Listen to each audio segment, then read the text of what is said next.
At 2:17 a.m., I got an email from a client I'd worked with for almost 3 years. I assumed it was another revision request, maybe another "can we make the headline pop more" situation. Instead, it was 4 sentences long. 4. The email basically said, "We've decided to move most of our content production to AI tools. We won't be needing your services going forward." That one email erased almost 40% of my monthly freelance income. I stared at my laptop. Then I checked my bank account. Then I checked my bank account again, as if somehow more money would appear out of pure panic. It didn't. And what happened over the next 6 months completely changed how I think about freelancing, AI, money, and who is actually winning in this weird new economy. Because here's the crazy part. The freelancers getting destroyed by AI weren't always the worst freelancers, and the people making the most money weren't who anyone expected. 3 years ago, my life looked like the internet's favorite success story. I was a freelance copywriter. I worked from home, no boss, no commute, no dress code, no annoying office birthday parties where everyone pretends to care about Karen from accounting's gluten-free cupcakes. I lived in a small apartment outside Austin, Texas. Nothing fancy. A couch that had survived at least 3 owners, a coffee table that leaned slightly to the left, a desk that looked like it had lost a fight with Amazon Prime deliveries. But I loved it. I was making around $7,000 to $9,000 a month. Not millionaire money, but enough to feel like I'd finally escaped the traditional job world. I could wake up whenever I wanted, work wherever I wanted, take random Tuesday afternoons off. At least that's what I told people. The reality? I was working constantly. Freelancers love talking about freedom. We don't talk nearly enough about how freedom sometimes means answering Slack messages at 11 p.m. while eating cereal directly from the box. But overall, life was good. Clients were steady, projects kept coming, my savings account was growing. I had convinced myself I'd figured out the game. Then AI showed up. And at first, I laughed. I remember seeing social media posts. AI will replace freelancers. Copywriters are finished. Designers are doomed. Freelancing is dead. Every week there was a new apocalypse. Twitter was melting down. LinkedIn was having an existential crisis. YouTube thumbnails looked like they were announcing the end of civilization. Some guy with glowing red eyes in the thumbnail. Huge text. "Your career is over." Classic internet behavior. I ignored it. Because honestly, the AI outputs I saw back then were pretty bad. The writing felt robotic. The jokes weren't funny. The storytelling felt like it had been written by a microwave. I thought clients would always want humans. I thought experience would protect me. I thought relationships mattered. I thought I was safe. I was wrong. Not completely wrong, but wrong enough. And that distinction ended up costing me thousands of dollars. For months, nothing changed. Clients kept hiring me, projects kept arriving, invoices kept getting paid. I even started getting slightly arrogant. You know that dangerous confidence people get right before life humbles them? That. Then one day, a client asked a weird question. During a Zoom meeting, he said, "So, have you been using AI at all?" I said no, almost proudly, like I deserved a medal. He smiled awkwardly. The conversation moved on. At the time, it felt insignificant. Looking back, that was probably the first warning sign. Because while I was busy defending my old workflow, everyone else was quietly changing theirs. The scary thing about losing a freelance career isn't usually one giant explosion. It's death by 1,000 tiny cuts. One client pauses projects. Another reduces workload. Another starts asking for lower rates. Another suddenly wants deliverables twice as fast. And every conversation starts including the same 2 letters, AI. I heard it everywhere. Can AI help with this? We're experimenting with AI. We're reducing content costs using AI. We're testing automation. At first, I wasn't worried. Then I opened my bookkeeping spreadsheet, and something looked strange. Income was slipping, not dramatically, just enough to feel uncomfortable. Month after month, tiny drops, tiny reductions, tiny excuses, until suddenly I realized my income had dropped nearly 25%, without a single catastrophic event. That's when the anxiety started. And freelance anxiety is weird because nobody sends you a warning. No manager pulls you aside. No company meeting happens. You just sit alone in your apartment, wondering whether you're overreacting. Meanwhile, your rent still expects payment. Very rude behavior from rent, honestly. I started doing what every financially stressed freelancer does. Everything. At once. I applied for more gigs. I updated my portfolio. I redesigned my website. I watched productivity videos. I bought a second monitor. Because apparently, every freelancer believes the solution to financial problems is another monitor. I spent $400 trying to optimize a business that was actively shrinking. Brilliant! Then I fell into the productivity rabbit hole. Wake up at 5 a.m., cold showers, journaling, meditation, protein smoothies, color-coded calendars. I basically turned myself into a human startup. And somehow, I became more exhausted than ever. Nothing improved. If anything, I was making less money while working harder. That was terrifying because effort and results were starting to separate. And when freelancers realize hard work doesn't guarantee income, existential panic arrives immediately. One afternoon, I met another freelancer. His name was Jake. We'd known each other for years. Same industry, same client type, same general experience level. I expected him to be struggling too. Instead, he showed up looking suspiciously happy, which is always concerning. Nobody should look that relaxed during an economic disruption. We sat down, ordered coffee, started talking. I told him about losing clients, rate pressure, AI competition, income decline. He listened quietly, then asked, "Why aren't you using AI?" I gave the usual answer: quality, authenticity, human creativity, all the arguments. Jake laughed. Not in a mean way, more like someone watching a friend accidentally lock themselves out of their own house. Then he said something that completely changed my perspective. He said, "Dude, you're competing against AI. I'm working with it." I remember staring at him, confused, because according to the internet, there were only two teams, humans and AI.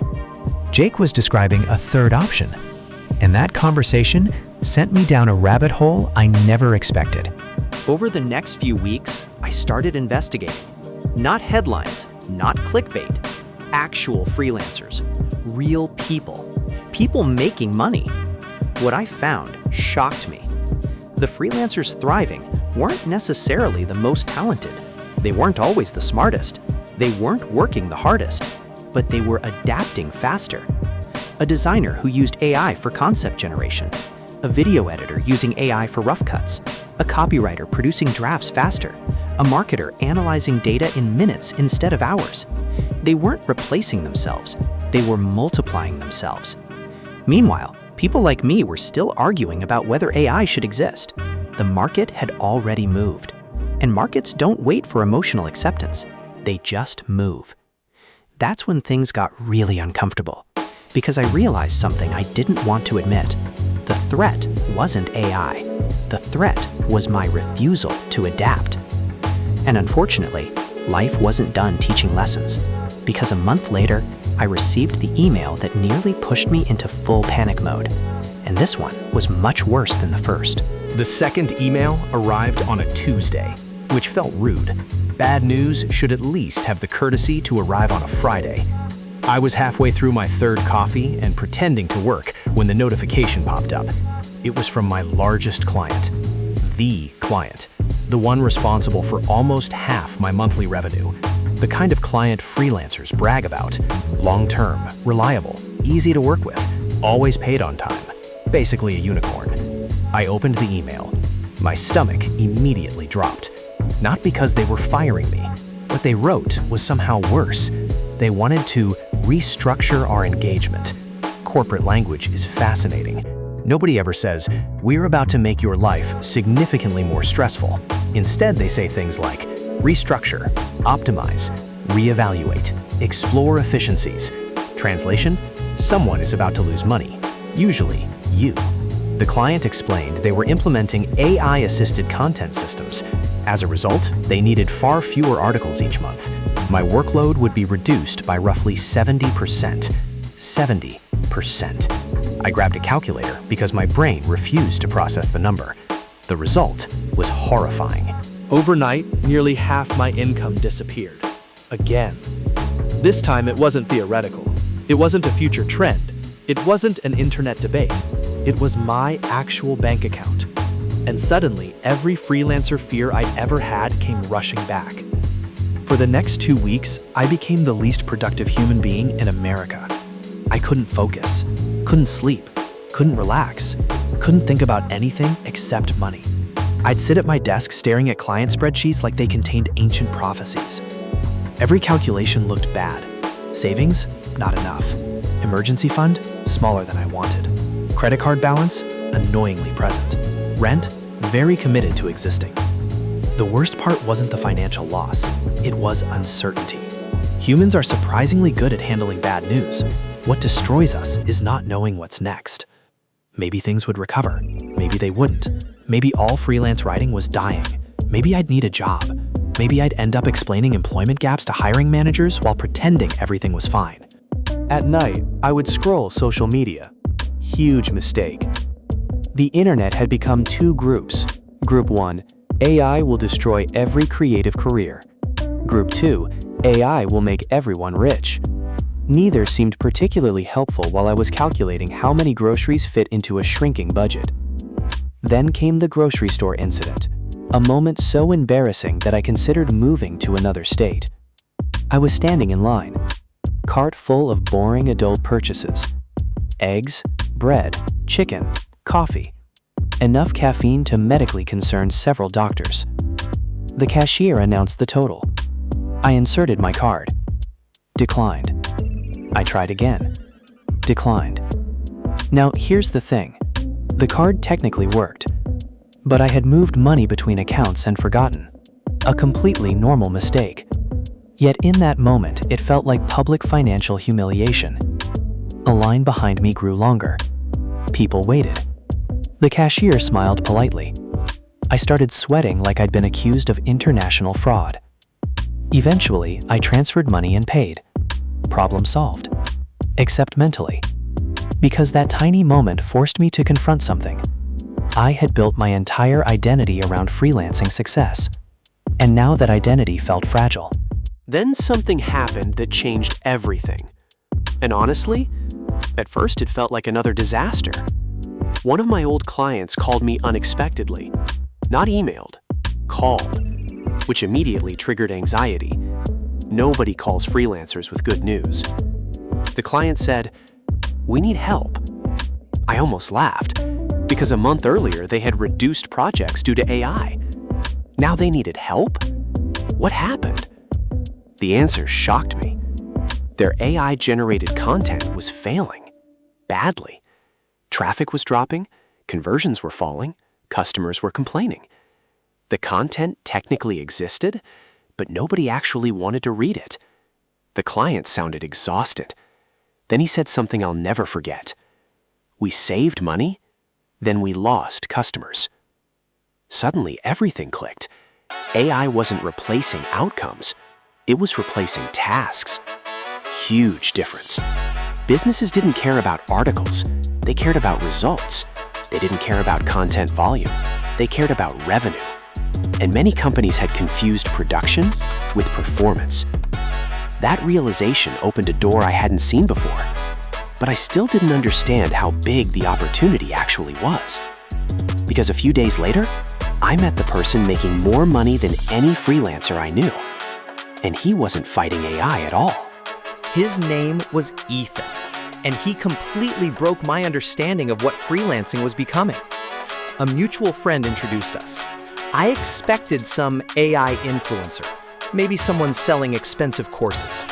Instead, I found a normal-looking freelancer. T-shirt, laptop stickers, messy desk, permanent coffee cup. Classic freelancer habitat. We talked for hours. Eventually, I asked the obvious question. What exactly do you do? His answer sounded ridiculous. He said, I help companies use AI correctly. That was it. No magic, no secret software, no billionaire strategy. Companies were rushing into AI. Most had no idea what they were doing. They needed people who understood business, people who understood customers, people who understood marketing, people who understood systems. The AI itself wasn't the valuable thing, the implementation was. Suddenly, I understood. During every major technology shift, the biggest winners aren't always the technology itself. The winners are often the people helping everyone else adapt. And Ethan was charging thousands of dollars for work clients desperately needed. Not because he built AI, because he understood how to apply it. That idea completely rewired my brain. For months, I've been asking the wrong question. I kept asking, how do I protect myself from AI? Successful freelancers were asking, how do I become more valuable because of AI? Massive difference. One question creates fear, the other creates opportunity. I realized I'd been acting like a taxi driver arguing with GPS. Meanwhile, smart freelancers were learning how to use the map. The market wasn't rewarding resistance, it was rewarding adaptation. And for the first time in months, I felt something unexpected. Hope, which was good, because what happened next required a lot of it. I decided to completely rebuild my freelance business. And for a while, everything got worse. The transition period was brutal. Clients didn't instantly appear. New skills didn't magically create income. Learning takes time. Bills do not. I spent weeks studying AI workflows, testing tools, learning automation, understanding what businesses actually needed. Meanwhile, my income continued falling. My savings account started shrinking. Every withdrawal felt personal, like my bank account was judging me. At one point, I seriously considered getting a traditional job again. I updated my resume, opened job boards, applied to a few positions. Then came one of the lowest moments. I checked my monthly income report. The number staring back at me was the lowest I'd earned in years. For several minutes, I just sat there, silent. No productivity hacks, no motivational videos, no entrepreneurial quotes, just reality. I had bet on myself, and right then, it looked like I might lose. The fear was overwhelming. But weirdly, that month became the turning point, because desperation forced clarity. I stopped trying to save my old freelance business and started building a new one. Instead of selling writing alone, I started offering strategy. Instead of charging for words, I charged for outcomes. Instead of competing against AI-generated content, I helped clients combine human creativity with AI efficiency. The results were immediate. Not overnight, but faster than I expected. Clients loved it. Businesses didn't want endless content. They wanted growth. They wanted leads. They wanted sales. They wanted someone who understood both technology and human behavior. Within months, projects became larger. Retainers increased. Conversations changed. Nobody asked, can AI do this cheaper? Because that wasn't the service anymore. The service was solving problems. And solving problems is much harder to automate. One by one, my income recovered, then surpassed previous levels. Ironically, the thing I feared most ended up becoming one of the biggest opportunities of my career. Today, whenever someone says, AI is replacing freelancers, I usually smile, because that's only partially true. Yes, some freelance services are becoming commoditized. Some tasks are disappearing. Some careers are changing dramatically. That part is real. But another part is happening too. New opportunities are appearing just as fast. The freelancers struggling the most aren't the least talented. They're the ones trying to freeze the world in place. Meanwhile, the biggest winners aren't necessarily AI experts. They're adaptable, curious, flexible. They're willing to learn new tools instead of fearing them. They're willing to evolve. And honestly, that's probably been true throughout human history. The funny thing is that first email, the one that wiped out 40% of my income, felt like the end of my freelance career. Looking back, it was actually the beginning of a completely different one. I still work from home. I still drink an unhealthy amount of coffee.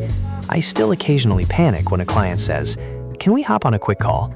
Because no freelancer has ever heard those words and felt peace. But now I understand something I didn't before. AI isn't automatically replacing freelancers. It's exposing which freelancers are willing to adapt. And the people quietly winning right now, they're not fighting the future. They're learning how to work with it. And if there's one thing I've learned from freelancing, it's this. The next opportunity usually arrives disguised as a problem. The trick is recognizing it before everyone else does.